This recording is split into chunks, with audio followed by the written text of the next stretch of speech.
The debasement trade amid geopolitical tensions. So this is an article a little bit about, I guess, what they refer to as, gold and silver. We had a big run up in the tail end of 2025 and into 2026 as well. We've seen that pull back quite a bit just in the last couple of weeks here. But I think there's comments in that article about how people are looking for, physical assets almost to protect themselves from the crazy swings in the value of currencies. Yeah, and it's interesting, the talk about that was, if the American dollar is devaluing globally, like you're not getting as much bite for your buck outside of the States, people decided that it's the shift to gold and silver. And so what we had is kind of a run-up in gold and silver.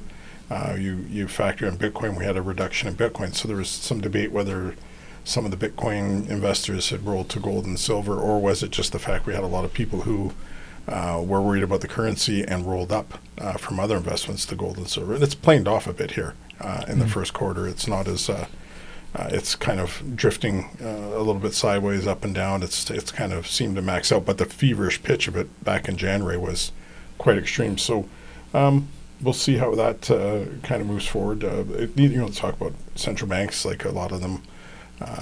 China being a big one, but just accumulating more and more gold as a hedge type thing. So commodities are strategic, but I think what you'll find in there is what the value of some of those other commodities are as we go through this reckoning with the CapEx spend on AI. You're going to need a lot of them. So. Yeah.